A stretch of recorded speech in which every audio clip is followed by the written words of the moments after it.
And now we move on to Nier. You have a series that you've been wanting to cover for, I want to say, since like when we did the preview show, essentially. Yerp, yerp. Yeah, Mhm. speaking of gay relationships. Speaking of the gays, yeah, I watched Hikaru ga Shinda Natsu, also known as HikaNatsu, also known Mhm. as The Summer Hikaru Died. Hey, I Yes. know that name. Yeah, it's kind of a Yeah, big, for it's those kind of a who, big show. yeah, for those of you who don't are, are I don't want to be too insulting, but I want to say Naruto brained, Naruto pilled, right?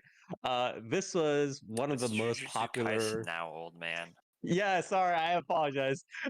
Jujutsu Kaisen pilled.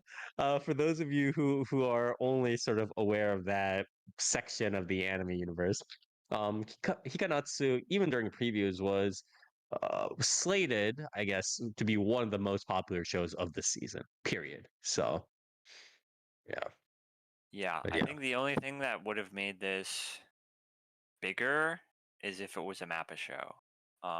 yeah. To be honest. But yeah, Trigger Mappa this collaboration. is a Side Games Pictures production. Yes, yes. Part of their sort of ongoing endeavors to branch out beyond the Umaverse, um, Making alongside OVAs for UFO table and shit like that. yeah, Yeah. alongside Apocalypse Hotel. Now they've got Yeah. HikaNatsu. This is a sort of horror mystery series with a healthy sprinkling of BL. Um, Hmm. this show is gay as fuck. Um, the According basic to I googled it, and one of the questions is this a BL, and it says no. So it who's lying to you, it Nate? is. It absolutely 100% Yeah, that's is. all fucking massive lie. Yeah. So the basic premise is um our main character, Yoshiki Tsujinaka, is a sort of um reserved kind of emo um you know kid who lives in the middle of bumfuck nowhere in a village. Um, and 6 months ago, his friend Indo Hikaru went missing up in the mountains. Um, and he went missing for a week. And when he came back, he didn't remember anything from when he was missing. And he just so happened to have been overtaken by a unknown eldritch monster sorts that seems to have taken over his body, his memories, and his personality. And Yoshiki kind of confronts him on this. And the monster is like, "Shit, you got me." Um, and is like, "Hey, don't tell anybody, because I don't want to kill you." And then in a moment of sort of a mix of terror and grief, he agrees to it, and then the series kind of goes from there, and it kind of explores what the fuck this creature is that's taken over Hikaru's body, um, what actually happened to Hikaru, why was he up in the mountains, um, why is this village plagued with so many strange spirits and other entities, and what's going on with some of the village elders and the strange ritual that they apparently have fucked up. Um, and yeah, it's a pretty standard sort of rural town in Japan kind of mystery setup. Um, but it's executed pretty well. So is the focus based upon the supernatural plot, or is the focus based upon the characters' evolutions? What is it? What's the focus here? So the main focus, I would say, is kind of the relationship between Yoshiki and Hikaru. Very much so, with the supernatural Okay. elements kind of being just like that general pushing force. Um, Hmm. there's a lot of very character focused stuff going on here. There's a lot of um, Yoshiki kind of coming to grips with the fact that his friend is dead, kind of trying to mourn while also at the same time, effectively having his friend there in his daily life the entire time. Mhm. Sort of coming to grips with the fact that, he's now spending every day hanging out with a monster that literally does not have humanity and does not see, life and death in the same way that a human being does, and is kind of willing to kill somebody on like a moment's notice, just kind of like at the drop of a hat. Um, a lot of that. There's, you know, a few philosophical questions. I mean, um, it literally draws direct allegory to the swamp man kind of philosophical dilemma, which I don't know if you heard of that one, but it's kind of the idea of a man dies in the swamp, and as he's dying, the sort of some sort of a being that looks like him, talks like him, acts like him, has all of his memories, but isn't aware that he has died, comes out of the swamp and goes on and lives his life, basically, right? And the philosophical question Like is, it's kind of like a variant of the ship of Theseus, right? It's like where you yeah, replace like sort each of, yeah. plank of the boat. Yeah. Isn't And that the just question Solomon is, Grundy? sure. I mean, this philosophical question has been tackled in like 800 million different pieces of media. But the question Mhm. is basically, is this the same person or is it a different person? Right. Mhm. And uh, the series kind of gives like its own opinion. It pretty clearly kind of goes, well, it's a different person, right? Because, um, and this is kind of the philosophy that I have similarly as well when you ask this question. But you can have two people that have the same like molecular structure and everything, the same memories, the same, personality or whatever.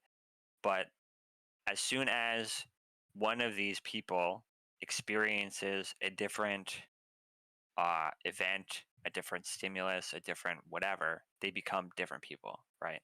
Um, Mhm. and that's kind of what the series insinuates as well, is where, you know, um, you could have the same person, but at the like it kind of says they're probably different people, but at the end of the day, a person is what other people view them as, basically. So somebody is Mhm. to you what you view them as, right? So if you view Mhm. them as a different person, then they are a different person. But if you don't, Yeah. if you view And them that as the almost same falls into person, that sort of like ontology like level of like in a sense. Like I'm not saying like super deep, but like on that surface yeah, level where it's yeah. like your kind of the realism is based upon like the perspectives as well. Yeah. Yeah, yeah. So there's a bit of that as well. And then there's also um, the sort of subplot of this other character Tanaka, who's like this weird, um, sort of like a ghost detective slash monster hunter dude, who's on like a he works for this like mysterious company, basically been assigned to the village to effectively hunt down whatever it is that is has overtaken Hikaru's body. So there's that sort of subplot as well. It's not really like super prevalent in the early episodes, but like in the most recent episode, obviously that has come to a head. Um, and yeah, for the most part, it is very character focused. There's a little. It's not really what I would consider like a ghost of the week kind of thing, but there are like it does present the idea that Hikaru and the creature that is pretending to be him um, is sort of a lightning rod for other entities, whether they be spirits or um, whatever, right? And Mhm. they kind of come into the series every now and then, and kind of um, create a little bit of conflict. It's not really like a monster of the week thing. It's kind of just like they show up, and events Mhm. happen. It's not really like it's something that needs to be resolved. It's kind of just a thing that's happening. in the Do series. do they have like I don't really like saying this in the context of anime, but it's like, are they a very obvious kind of value adder, as in like they have the monster of the week in order to kind of affect things in the story, or is it just kind of like the author has them and it's Um, sort of evoking stuff in the atmosphere, right? Or yeah, I the think mood. I think a lot of it is kind of. I mean, there's a bit of the first one does have. I think the first appearance of a ghost has value in the sense that it really reinforces um, Yoshiki's dependence on Hikaru and Hikaru's sort of um, clinginess to Yoshiki. In that, like, Mm-hmm. because Hikaru, the way it's set up is that Hikaru is able to in a way, kind of eat these ghosts. He's kind of able to take them into his body and crush them instead of, So Pac-Man. yeah, sure. Um, but because Yoshiki is hanging out with Hikaru, a lot of these ghosts kind of want to latch on to Yoshiki, right? Um, so it is kind of like an initial setup of like, if you're going to be um, living in this village where now that this series of events has happened, all of these ghosts and spirits and stuff that used to be kind of contained on the mountain are now kind of spreading into the village. Um, like you're gonna have to be hanging out with me basically if you want to be safe, kind of thing. But beyond that, it's mostly just kind of like, hey, this is a horror series. Remember? Look at this scary ghost. Um, Oh, okay, okay, okay. so yeah. But is there like, obviously this is only 10 episodes in right now, right? It's But 9, I think. I think the 10th might okay, have like and just come out, but it's gonna be up to 12, right? For sure. yeah, I Um, think so. but what I'm wondering is there going to be a climax in terms of actual horror, or is the horror kind of just say, as you said, it's some sort of general pacing to be like, hey, this has horror elements, or is it Yeah, I think actually like going to the be a bit horror is of kind of just like a general aesthetic that this series has. oh, It's okay, not really okay, like a okay, okay. super big like this series is supposed to be scary, Yeah. Oh, the yeah. the Junji Ito kind of Yeah, vibes. yeah, yeah, yeah. So yeah. I don't think it's really gonna I don't think like the ultimate climax is really going to be necessarily about like ghosts or anything. I think it's probably going to be this like Tanaka dude that's like hunting down Hikaru. That's probably going to be like the climax of season 1. With the way this is paced, I feel like this is probably going to get a second core. I mean, there's a lot of fucking money behind this series, Yes, right? And yes, yes, it's quite popular, so it'll probably get a second core.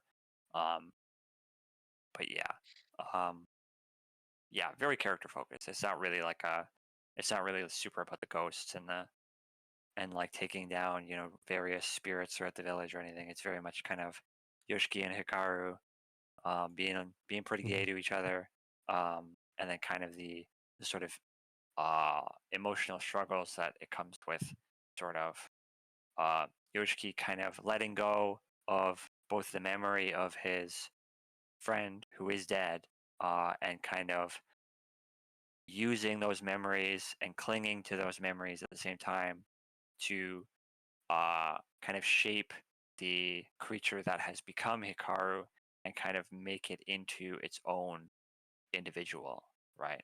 What do you And mean it's by shaping the monster? so when the monster kind of first is um, being Hikaru, right? It doesn't really know what it means to like be a person, right? Like it doesn't really know what it means Okay. to be anything, right? Because Hikaru says it doesn't really remember anything before becoming Hikaru. Like it doesn't know what it is.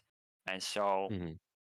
it kind of does things on instinct. Like early on, um, this is really early, so it's not really a spoiler, but early on, there's an old lady that kind of or kind of like sees Hikaru as a monster, right? And she freaks Mhm. out, and she calls him some name or whatever, some spirit name. And she freaks out. Calls him And Nanuki. Hikaru, yeah, yeah. Hikaru ends up in the middle of the night going to her house and fucking killing her. Right? He's like, well, my cover's blown. I gotta kill her. Um, and Yoshiki ends up kind of figuring this out, that this happened, and he's like, he's basically like, dude, you, you can't fucking just kill You people, can't do right? that. Yeah. That's Yeah, fucked up. you can't just kill people. And Hikaru's like, why not? You know what I mean? Mhm. Damn, he's got you there. Yeah. So like the monster is kind of really like it's viewing the world as like a completely different entity and a completely different lens. Like it doesn't really have morality, right? So Yoshiki has kind of had to like instill values into this monster, like valuing um, like a human life, basically. Like what is the value of a human life? Um, and while the monster doesn't really get it necessarily, um, it adheres to these values of morality, mostly to not upset Yoshiki. But through this um, urge to not upset Yoshiki, it kind of starts developing its own identity, its own morality. The idea of protecting the people around you, stuff like that. Um, while also trying to discover what exactly it is, right? So there's a bit of a Mhm. self-discovery journey going on there too, um, in more ways than one. Obviously, Yoshiki's also discovering himself. Um, they are very young kids in this. It is as many anime are, a coming of age story. And So they're uh, 35. yeah, so they're like 28, um, kind of just discovering themselves. But yeah, and there's also, I mean, it's kind of unavoidable, so I'll probably just tackle it now. The series is very gay. There's very much a internal struggle that Yoshiki has. He's very quite obviously in love with Hikaru. Um, and There's a he very lot of the obviously Listen, inner man, when monologue, it like, zooms "Oh, I'm in on gay," like Hikaru's that. sweaty fucking no. abs, So okay, it I doesn't think say that was it platonic. doesn't say it doesn't say I'm gay and I'm a homosexual and I have homosexual thoughts about you. But it's it's literally like there's really no other interpretation, right? Um, Well, I'll what I just mean by that is like, is there a lot of how much of the struggle is more just, oh man, this guy is dead and I have to deal with it, and how much of the struggle is like, am I gay? Like, that Oh sort of no, there's no thing. question of am Yeah, I gay? No, he is gay. yeah. Like yeah. So Okay, he okay, knows so okay. he he knows is that so about he is himself. he knows he is, but Well, because he there's very like there's a obviously lot in a lot of these series. It's like there's a whole like, oh man, that's I can't be like that kind of, what I mean, like that no, vibe he sometimes. definitely knows he Okay, definitely knows he's gay. He definitely knows okay, he okay, has okay, like okay, okay, homosexual okay. urges for Okay, good. Hikaru. But the struggle that he has is kind of like um whether he's able to kind of express those comfortably and whether he's actually, Okay, okay with being gay. Um, it's not like okay. he's not necessarily like closeted, um, but he isn't like openly gay. If that Oh, okay, if that yeah. makes sense. Like That's a he pretty is, standard posture, Yeah, though. Yeah. there's an underlying theme too of him saying that he wants to get out of the town too, and the yeah, get out of the implication town and go to the big seems to city. be that Um, it seems to be that it's because they would not be okay with him being gay, yeah, I mean, which is there's also hinted literally at with another line. there is a flashback. I forget what episode it is. I think it's like episode 7 or something. There's a flashback of Yoshiki and Hikaru as kids, like young kids. They're playing in the river or something. Um, and Hikaru makes some offhand comment about some other kid from some other family, kind of being locked away because he's sick, right? Hmm. And Yoshiki says he's not sick, he's gay, like he's a homosexual. Um, and so it's pretty obvious like the village doesn't really view homosexuality in a very positive light. Yeah, Which, by the way, yeah. I don't know if you wanted to get into that right away or later. It doesn't seem like the village is great all around. Like, No, I mean the village is a very seems standard. like because I would say no. I mean, I would say at least as far as from what I got the implication that like these motherfuckers are doing some not great shit. Like I mean, yeah, the older people with like the spirits and stuff. It's like seems yeah, like you obviously. guys either did something or didn't do something you were supposed to. Yeah, I mean it's a pretty standard rural village in a horror setting kind of scenario where like the village elders are like fucking evil. It's very Higurashi in that sense, right? Um but yeah, I don't think it's really worth explaining like too much in the coverage, but like yeah, there's shady village elder shit going on in the rural village Japanese horror series, right? It's like it's not super shocking, but Yeah, the classic. um Yeah. yeah. Um but yeah, like the sort of um romance like subplot between Hikaru and Yoshiki, like it's pretty obvious, right? Mhm. And it's obvious that a lot of Yoshiki's regret with Hikaru dying, right, is that he wasn't really able to express that at all to Mm, Hikaru. mm. And then now that the monster has sort of taken over Hikaru, and the monster kind of has all these memories, all these thoughts, um, the monster is a bit more open about his thoughts about what he thinks about Yoshiki, and he says a lot of stuff about how much he likes Yoshiki, um, and how much he wants to be with Yoshiki. And there's a couple scenes that I are would do anything really for you. there. There are Oh, also I a couple mean scenes that are anything. really, really, really, really obvious allegories to Uh-huh. two young boys exploring each other's bodies, right? Okay. And a couple of them are where um, you know one pushes consent a little bit too far and freaks out the other, and Okay. the sexual implications are very obvious. um and Haha, there's no way I'll be your lover unless. unless yeah unless you're um but yeah, it's also, in my opinion, it's done very well, right? It's tasteful. It's not like um it's not really doing this thing where it's like, hey, these guys are gay and they want to fuck each other, and they're gay and they stare at each other longingly all the time. It's very much like, Yoshiki has feelings for Hikaru.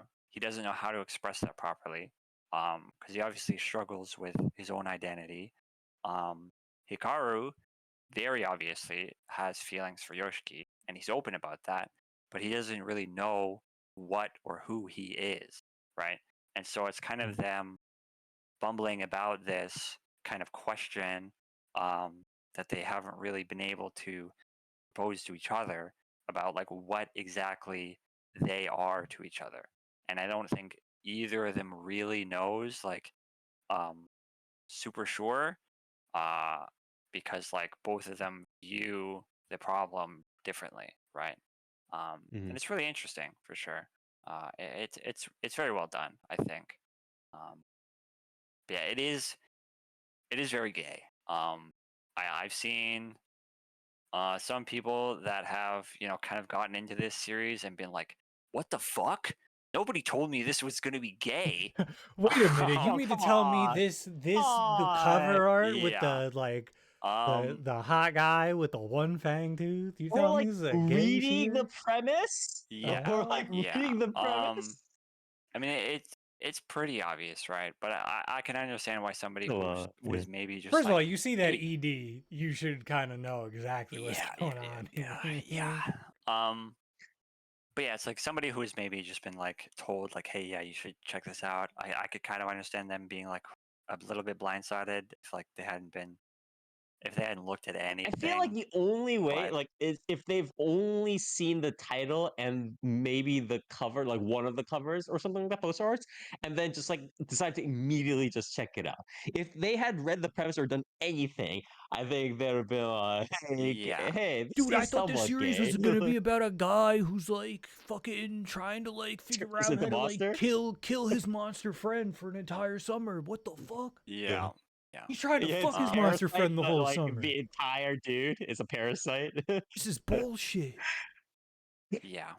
Yeah. What's with the friends turning to monsters and having a relationship with the main character? That's all the rage these days. Did this guy copy poaching? What do you mean? Okay. What? Yeah, how do you not know? I don't know. I mean, it's an interesting dynamic. Yeah.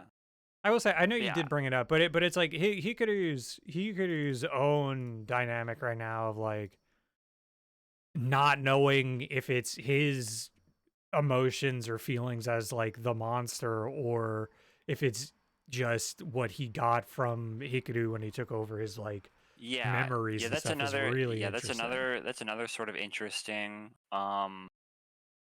sort of philosophical question that it's kind of tackled. It hasn't really gone super in depth into Hikaru's introspection as to like whose emotions he's acting on, because he is obviously sort of internally struggling with the idea of like he doesn't know um, whether his feelings for Yoshiki are his feelings in terms of like as like an individual, being the monster, um, or if it's the remnant emotions and feelings and memories that Hikaru has. Um, and it's an interesting dilemma. I do hope it explores it a little bit more in depth, because we've gotten inklings there where the monster has kind of like looked at Yoshiki and be like, man, he is a really pretty soul. It would be so like It'd be really hot if I ate his soul. I've yeah, heard. it's like it's kind of like implied that like the monster sort of views the act of killing something and sort of consuming it as kind of like a becoming one kind of thing. Isn't that Which just a common thing though? Like that's a common trait all around the world. I mean, yeah, if you but eat something, you gain its typically powers. Near this is just common sense. typically that isn't interspiced like mixed with the homoerotic undertones of gay sex.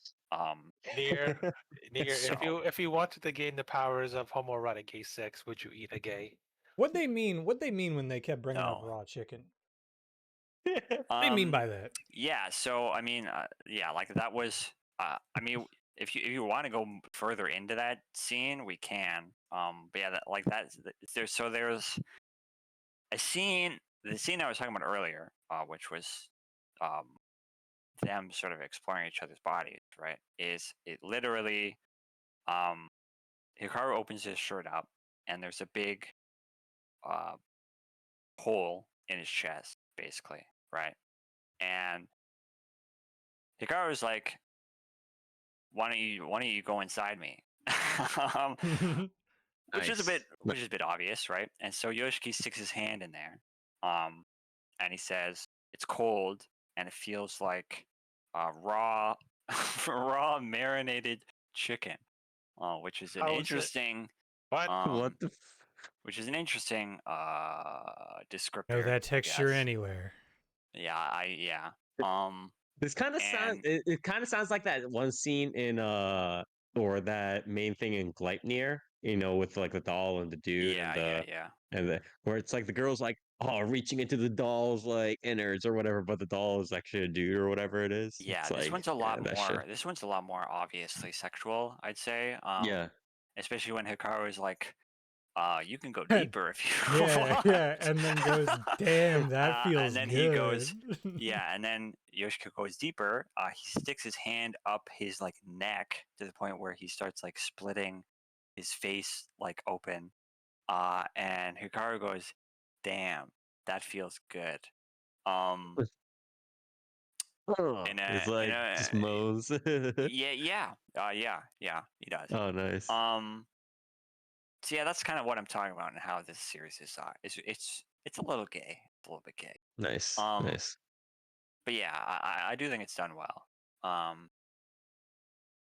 And yeah, I think the characters, the story are really good. Some of the side characters, where you have like the sort of friend group. You have one of the characters is like she has the ability to like um hear spirits, like the sounds that spirits make. And due to this, she's been able to um prevent her friends and herself from getting hurt from like you know, accidents or tragedies where spirits are kind of attempting to intervene in the human world by warning people, but like normal people typically can't hear these warnings, but she can, right? So there's some of the stuff going on with that. There's another character who's um, she's like an older woman. She seems to be some sort of psychic or something. She can see spirits and you know like kind of like physically interact with spirits as well. And she has her own previous interactions with like the idea of a spirit taking over a deceased loved one, um, and the repercussions that has if you don't like deal with it immediately. You know what I mean? Kind of like the idea of not letting go, right? And the repercussions that that can have. Um, there's a lot of interesting kind of side characters in this. I Again, do there's wonder, I will say, were you getting like homophobic vibes from her? Because that's what I was thinking. I was like, is her thing supposed to just be like, hey man, if you keep being gay, you're gonna be gay forever? Like no, that's no. I think it was kind of because when she, I don't know. Are you yeah, like her fully caught up? husband. Yeah. We're talking about how her. I'm not fully caught up. I'm like on episode 7. So So I got through the part where. that's where they're in her apartment. Oh no, okay, maybe episode 7 is the apartment. I'm like halfway through Okay. episode 7. Yeah. So Because I'm through the there's a part bit. with the friend where she gets like knocked out and Hikaru's like, what's the problem with killing people if they find out who I am, man? Yeah, no. So there's later on there's a scene where the older lady, saves Yoshiki from a spirit. And Okay. she brings Yoshiki and Hikaru back to her place, and she literally like it's kind of the first time she's seen Hikaru, and I'm pretty sure she literally says like, um, for all you've done for each other, I expected it to be a girl, right? Um, but then she kind of like uh, she tells her story, and then you get sort of a more in-depth flashback of what exactly happened, and then she kind of lends her support and she's like, how can I help, right? Um, Oh, okay. so yeah, I think her purpose is kind of like a Her sort of thing was more so of, precautionary, of like, yeah, you like don't a want this to precautionary tale of like, replace this person yeah, you loved. Okay. and she is still you know having words of warning of being like, you guys can't get too deep into this, otherwise, like, there's going to be a point of no return. Basically, like, there's going to be a point where you guys are either going to have to figure out something, or Yoshiki's kind of going to have to give up the idea of like going back to just being a normal person, right? Um, Mhm. but yeah, there's a lot of really good side characters and stuff going on. Like even Tanaka, the fucking like quote unquote antagonist. He's like just a complete fucking weirdo character.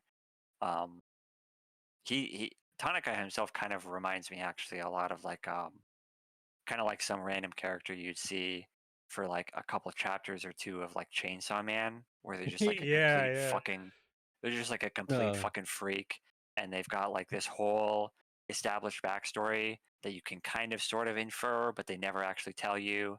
Um, but yeah, he's fucking awesome. Um, yeah, the whole cast is really really good. Mhm. Yeah, the story is just really great. It's just overall like good. Like again, it's not really like a super it's not really like a horror series. So if that's what you're looking for, you might be disappointed. But I think that the mystery is really good. Again, the It's a character, dark super. It's like a dark supernatural series more than it is a horror yeah, series. Is yeah, for yeah. sure. Yeah, it's kind of like Some ways um, it's kind of like it, supernatural when you think about in a way, yeah. But it's kind of like a Higurashi if you didn't have the fucking like gratuitous amounts of blood and gore for like no reason. And screaming. Like if it was a Higurashi where it was purely focused on like um the strange like time loop shit and it didn't have like people murdering each other every episode, um Right. that's kind of this, right? Without the time Mhm. loop stuff, it's more, uh, figuring out what the fuck Hikaru is. Um, but yeah, it's really good. As for the audio visuals, again, this is Cygames Pictures. They've kind of been flexing a lot lately. Oh yeah, And name one good Yes. side games. Uma Musume Cinderella Gray, Apocalypse it. Hotel. Musume Road to the Top. Yeah, Oh, I forgot that they did Apocalypse Hotel. Beginning of a New Right. Era. Yeah. Um, Wow, you forgot to mention Princess Connect. yeah. Yeah, well, I don't know about that. Kone But was yeah. a looker. What? The Princess Connect anime was good. What are you talking about? Yeah, pre-Kone was a Yeah. looker. Yeah. Looks, But yeah, I would agree this with one is definitely definitely very very pretty. This series actually kind of has, I feel like, and I know they took they hired quite a few of um the big name animators at Mappa to work on this, but this series that. does kind of really have that like But did they Mappa pay art Mappa? style. I feel like Cygames Pictures might have paid a little bit better than Mappa, given Mappa's current reputation, but they probably still got paid like dirt. Um, but yeah, this has a very sort of kind of like the muted, um, cinematic color palette that the first season of Chainsaw Man had, um, and it has a lot of kind of really smart uses of digital effects, chromatic aberrations. There's a lot of usage of like stuff like VHS filters, because everybody knows when you put a VHS filter on something, it's like 10 times more scary. Um, Stuff like I that. just turned that off Some of the whenever there's that directing, option. some of the directing shots are insane. Yeah, the direction Because if you're is thinking of what very I'm good. thinking of with when you brought up VHS filter, the fucking convenience store scene Yeah, where yeah, it's for sure, shot for sure. from the convenience store security cam, like Yeah, that was yeah. awesome. Yeah, when he's like talking to the clerk and stuff, that was Yeah. really well done. There's also a pretty a good handful and a pretty smart usage of like live action footage as well, which I think is pretty cool. The live There's a action decent, chicken. yeah, true. There is quite a few shots of the live action chicken. Um, there's a decent amount of CG in this as well. Some of it is not so hot. Some of it I think is pretty smart. Like some of it is literally used to like create a kind of like surrealist kind of environment. Um, some of it is obviously cutting corners. Like there's a scene where a camera pans through like um, the class kind of singing like a choir song, and all of the students are CG, and it's like, oh, Oh yeah. That was not. that didn't look so hot. But there's another scene where like there's a ghost that kind of possesses Yoshiki, and he kind of goes into this like dream realm where these like pillars of like brain matter are like pulsing around him, and they like slowly like engulf him. Um, and those are CG, and it looks fucking gross, and the it's brain quite well done. faces were nasty. Yeah, but they're quite nasty. Mm. So yeah, the CG usage it varies a little bit, but it's typically pretty good. Um, the the main sort of impressiveness of this is definitely the character acting. Again, this is pretty like it's a pretty low key, kind of slower paced affair. So a lot of it is kind of them kind of just talking to each other, walking around, biking around in the Yeah, it's not countryside. as much like, hey, Um, there's monster, or like I'm running away from the yeah, monster, there's or no I'm running away like from the horror. Yeah, yeah, there's no I like think fights that's or action sequences or anything. And anything that is horror, it's kind of like it's like your pretty typical kind of like Japanese ghost horror, where it's like a mhm. ghost kind of like standing off in the corner or like behind someone's shoulder, stuff Yeah. like But that. it's not like a don don don. I'm running. I'm Yeah, doing it's things. not It's like not. Yeah, action. It's not like action packed or anything. yeah, yeah, Um, yeah. so yeah, there's a lot of really really really impressive like character acting and stuff. A lot of really impressive like fabric moving, shirts moving and stuff like that as they walk, or um, as the wind sort of blows through their hair or whatever. There's again going back to the directing. There's a lot of usage in this series of first person Mhm. perspectives, which Oh, is okay, that's nice. pretty rare. You Uh-huh. see these days because first person perspectives obviously require some pretty impressive coordination between storyboarding, background artists, and stuff like that. But it's done pretty well. They do um, they do some cheeky stuff where like early on, Yoshiki's mom says you should cut your bangs before they get in your eyes, and like after that, pretty much every single first person perspective from like every first person perspective shot from Yoshiki's perspective has it literally has his bangs overlaid over the shot, which I think is Oh, okay, I see. it's kind of funny. Um, but yeah, there's definitely a lot of really impressive directing stuff in this, which is kind of funny because as I was going through the staff, I saw that this is directed by Ryohei Takeshita, and I was looking through his um, sort of resume, right? And it seems he made his he made his directorial, like main directorial debut with Eromanga Sensei, What which the- is Oh, okay, which is okay, kind of okay. funny. Um, Nice. and what was it? The assistant director thing. Yeah, he his like first, I guess, like non-episode director, like assistant director role was on New Game as well, which is pretty funny. Oh, okay. Um, but yeah, in terms of like recent stuff he's worked on, he did directing for what the fuck was this called again? Jellyfish Can't Swim in the Night, which I Okay, think okay. You looked it Spider up? coverage, right? Um, Yes. It's pretty and good. then he directed um, like OVA music video stuff. He's done storyboarding, and episode directing on stuff like Heikimon Nagatari, Mushoku Tensei, Jujutsu Mm. Kaisen, Eizouken, um, He has Kelvin a pretty good, Tuesday. yeah, he has a pretty good Yeah, he's record, worked on some pretty actually. good stuff.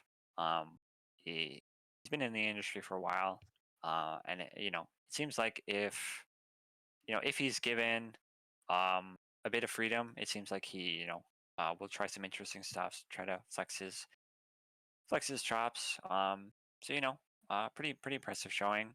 As for the rest of the staff, I think the main there is a decent amount of crossover with Jellyfish Can't Swim, which I thought was kind of Right. interesting. Um, It has similar like there's palettes too.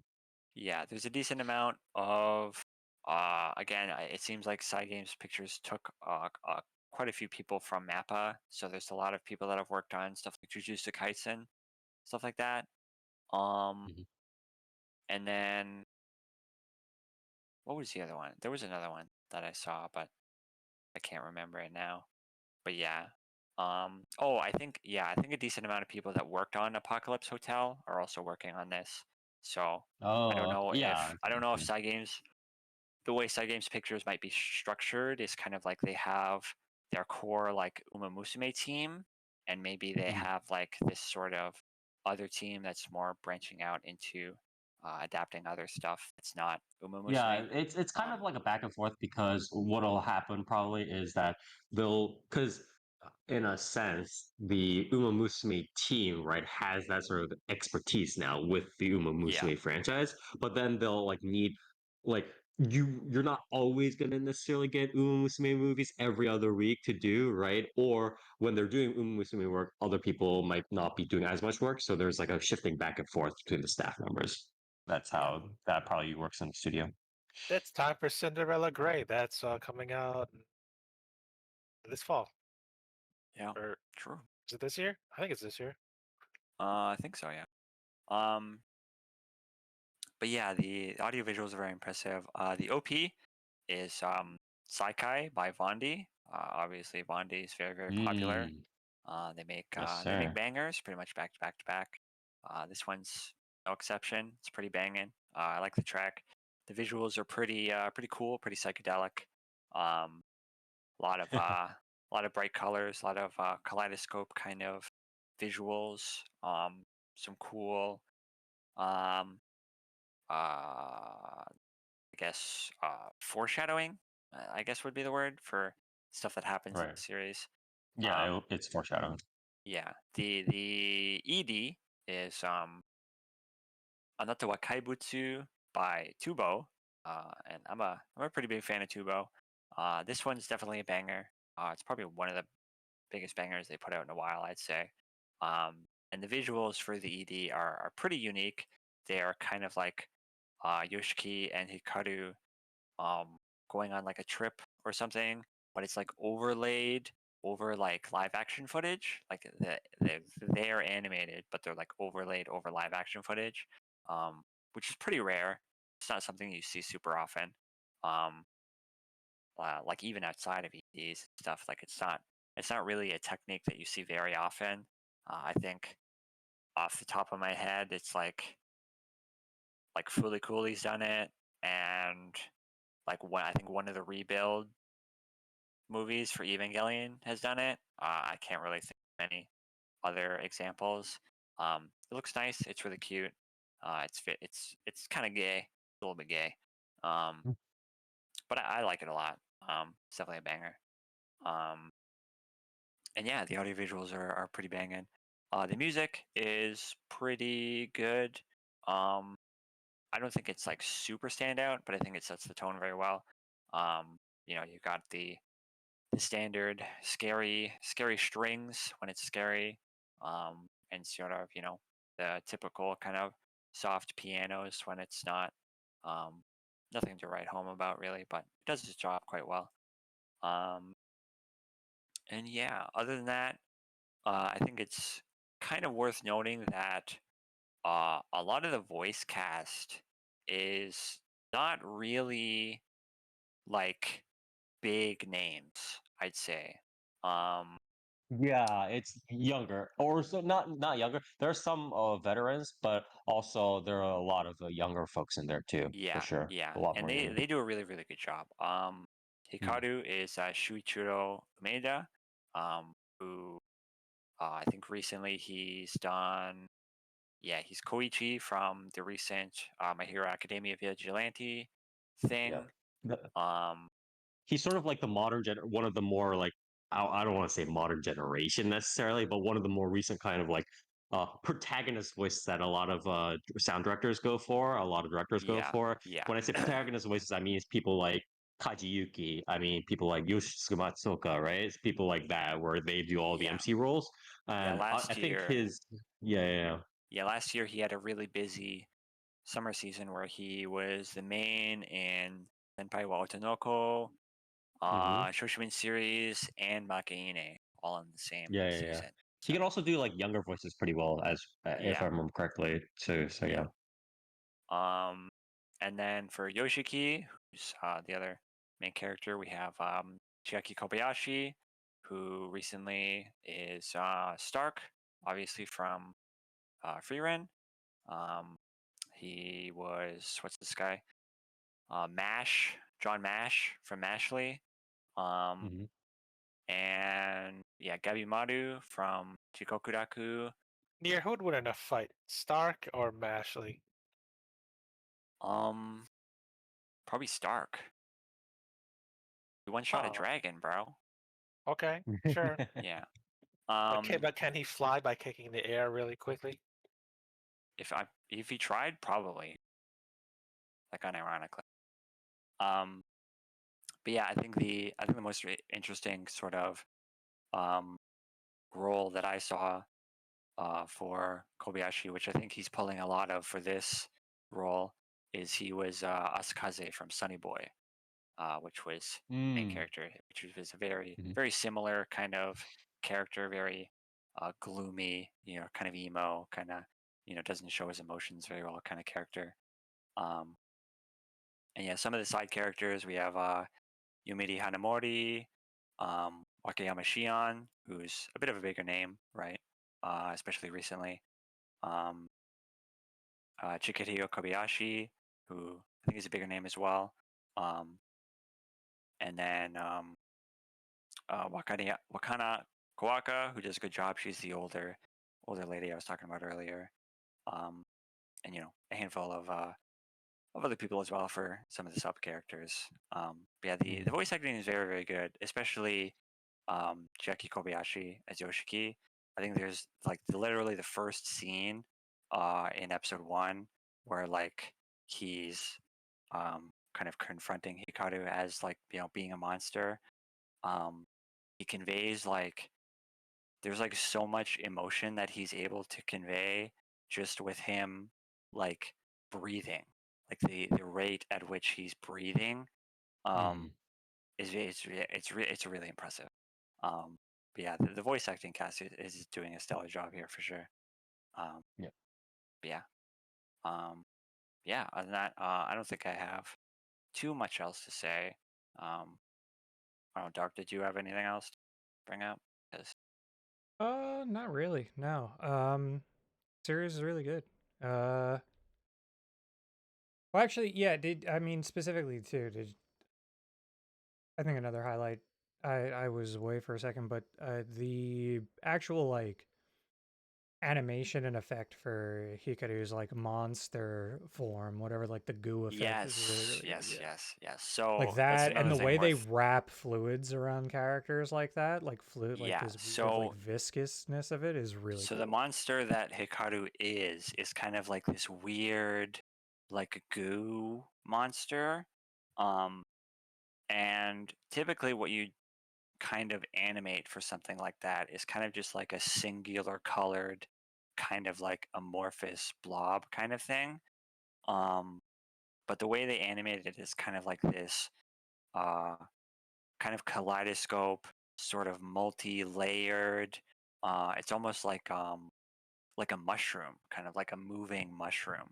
Um, Oh, okay. and the way that they're able to animate it is like it looks like a liquid, but it's got like a very like the way it's colored, it's like it's almost got like an otherworldly like texture to it. It's very, very impressive.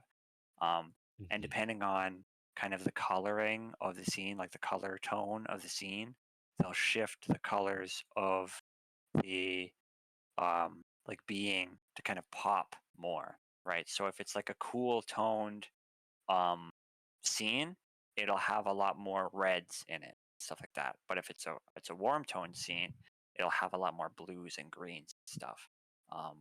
So yeah, it's very cool. It's very impressive. Stuff. But yeah, I think Okay. that's about it.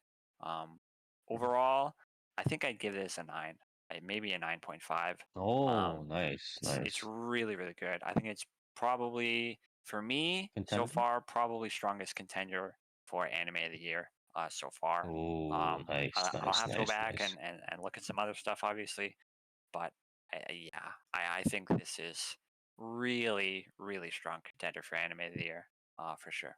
So I think if you're not a homophobe, you should probably check this out. I think Yeah, it's pretty good. and I think also a big plus of it is that And if you are, maybe it'll do it, something to you.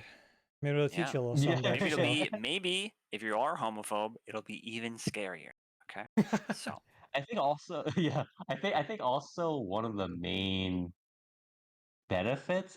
Okay, I want to say like main benefits, but like a significant benefit is that it doesn't go through the whole rigmarole that lot of gays, a lot of homosexual theme related series do, where it's like, am I gay? Oh, I can't. What? Yeah. Yeah, am I yeah. The really fact gay? that It's it's like it not doesn't like do what that are for like these 3 episodes. feelings? It's like no, Yeah, yeah, yeah, this character knows yeah, like what's up. Like yeah, yeah. yeah, yeah, yeah.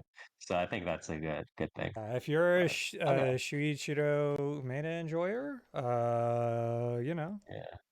He's been popping. Hikaru's His stocks have been going up. Yeah, for yeah, sure. Yeah, for sure. Hikaru's accent is Yeah, very cute. yeah. And he's also like one of the few kind of voice actors, male voice actors out there right now that also can do both the protagonist voice and again do the much like lighter. I think he actually did the because didn't he do like a cross dressing one, right? If I remember correctly, or Yeah, like I the said, he was the main for Senpai wa yeah. Otonoko. Yeah, exactly, Otoko exactly. no Which Ko, which yeah. I covered. Yeah. So yeah, he's very flexible. So pretty good there all around. But yeah, thank you very much, Nia. You're really I'm saying this is gonna be better than Obey Your Master and Michelle My Baby next month? Probably, yeah. Probably. yeah. So this again, I'm so grateful to Nia that you helped cover HikaNatsu Why? because Because again you. it So why? So that you didn't have to? because I could dodge the Wow. bullet. Because Yeah. he much like Snoop Dogg is very afraid Very scared of of the Yeah, gays. gay of Yeah. the people. gays. Yeah, exactly. But I'm glad that you covered because it is like a very popular series popping up right now, and I think it is one of the more important series that we did need to cover this season. So thank you very much for covering it. This is Hikaru ga Shinda Natsu, also known as the Summer Hikaru Died, abbreviation HikaNatsu, and this is the manga original, I believe.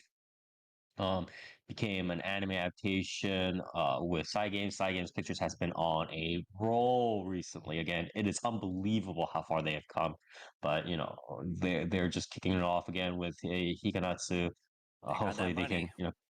yeah, they got that money. That their cyber agent daddy is filling like is shoveling all of the money that they got from DMM streaming and stuff like that over there now.